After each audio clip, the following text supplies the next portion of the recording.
राहुल गांधी जी की भाषा अमर्यादा और अहंकार से भरी नजर आती है। अब तो लगता है राहुल गांधी जी का पालन पोषण और संस्कार, इस पे प्रश्न चिन्ह उठने लगे हैं। एक महिला विदेशी राष्ट्रीय अध्यक्ष पर अभद्र, अमर्यादित और ओछी टिप्पणी करना, ये राहुल गांधी जी और कांग्रेस की मानसिकता दिखाती है कि वो सत्ता से बाहर ऐसे दिखते हैं जैसे बिन पानी मछली तड़पती है, वैसे राहुल गांधी और कांग्रेस पार्टी तड़प रही है। राहुल गांधी जी के लिए मैं इतना ही कहूंगा, मुंगेरी लाल के हसीन सपने। जनता ने जिनको 3 बार नकारा, अब वो गाली गलौज पर उतर आए हैं, ओछी राजनीति पर उतर आए हैं।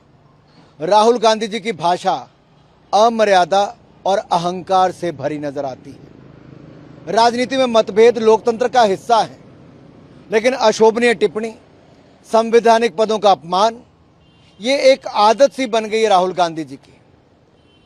अब तो लगता है राहुल गांधी जी का पालन पोषण और संस्कार, इस पे प्रश्न चिन्ह उठने लगे हैं।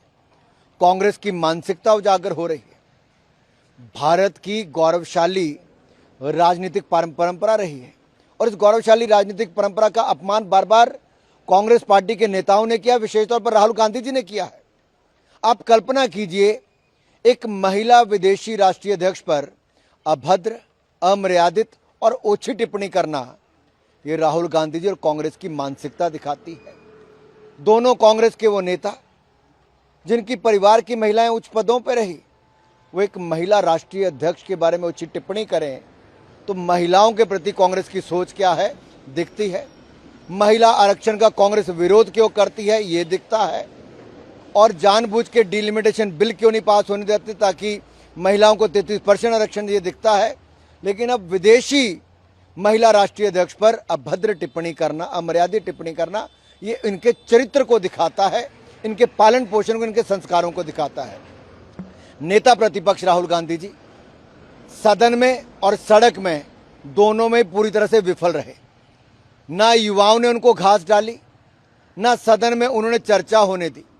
जब चर्चा हुई तो चर्चा में भी 2 शब्द पेपर लीक पर नहीं बोल पाए, कोई सुझाव नहीं दे पाए कि इसमें क्या बदलाव करना चाहिए। और अपनी सरकार में जब उनके कांग्रेस के शिक्षा मंत्री थे, जिनके समय 17 पेपर लीक एक राज्य में हुए, उसको कांग्रेस का राष्ट्रीय अध्यक्ष बना दिया। ये कांग्रेस है जो दूसरों को लेक्चर कुछ और देती है और स्वयं कुछ और करती है। लेकिन जो शब्द का प्रयोग, अमर्यादित भाषा और ओछी टिप्पणियां देश के प्रधानमंत्री और गृह मंत्री के खिलाफ की गई, ये राहुल गांधी की हताशा और निराशा को दिखाता है कि वो सत्ता से बाहर ऐसे दिखते हैं जैसे बिन पानी मछली तड़पती है, वैसे राहुल गांधी और कांग्रेस पार्टी तड़प रही है। इस बार मानसून सत्र नहीं चल पाया ठीक से। शांता जी ने भी कहा है कि नो वर्क नो पे जो है वो एमपीज पर भी लागू होना चाहिए, जो सत्र को नहीं चलने देते हैं।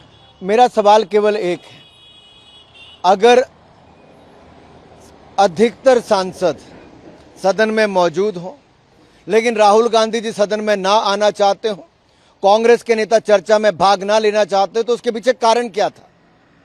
कारण एक ही था कि चर्चा होगी तो कांग्रेस के परतें खुल जाएंगी, उनके भ्रष्टाचार की, उनके समय के पेपर लीक्स की, उनके समय के उन कांड्स की जो अब जनता की, इस युवा पीढ़ी के सामने आने थे।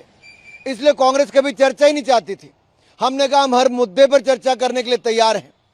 जैसे ही नीट पर चर्चा हुई, कांग्रेस के 100 पेपर लीक्स के मामले सबके सामने आ गए और कांग्रेस के पास कोई जवाब नहीं था। हमने ये दिखाया कि हम कैसे 10 साल की सजा और 10 करोड़ रुपए का कड़ा दंड उन लोगों को देंगे जो पेपर लीक के मामलों में शामिल होंगे, लेकिन इस पे भी कांग्रेस का कोई सुझाव नहीं आया। अब सवाल ये खड़ा होता है कि केवल अफवाह फैलाना, भ्रम फैलाना, झूठे आरोप लगाना, यही अगर कांग्रेस की राजनीति रह गई है और उसके लिए आप 800 सांसदों को सदन में ना बोलने दो, तो एक तरह से रैंसम पर कांग्रेस ने पूरे सदन को डाल के रखा। ये राहुल गांधी और कांग्रेस पार्टी का अहंकार खुलकर दिखता है। राहुल गांधी कांग्रेस लीडर को हक करते हैं और कहते हैं कि ये पीएम का विदेश नीति है और उनका सही। मैं इतना ही कहूंगा, अगर मोदी जी को दुनिया भर के नेता गले लगाते हैं तो ये भारत की स्वीकार्यता है, भारत का स्वागत है। इसलिए भारत का सम्मान दुनिया भर के देशों में बढ़ा है। और अगर कांग्रेस के टाइम पे दुनिया भर के देश उनसे पीछा छुड़ाना चाहते थे, तो क्योंकि फ्रेजाइल 5 इकोनॉमीज में भारत का नाम कांग्रेस के भ्रष्टाचार के कारण आया, लड़खड़ाती चरमराती अर्थव्यवस्था कांग्रेस ने खड़ी की। दुनिया भारत को उस समय आकर्षण का केंद्र नहीं मानती थी, आज दुनिया भारत को आकर्षण का केंद्र मानती है। ईरान वॉर को लेकर के राहुल गांधी का मानना है कि पाकिस्तान जो है वो बेहतर स्थिति में आ गया है, बल्कि भारत को वहां होना चाहिए। राहुल गांधी जी के बयान अधिकतर चीन और पाकिस्तान के समर्थन में ही होते हैं। और एक बार फिर राहुल गांधी जी ने बता दिया कि उनको पाकिस्तान ही प्यारा है, चीन ही प्यारा है, इसलिए उनकी तारीफों के पुल वो बांधते नजर आते हैं। और जब चुनाव आते हैं तो पाकिस्तान के नेता भी राहुल गांधी की तारीफों की पुल बांधते रहते हैं।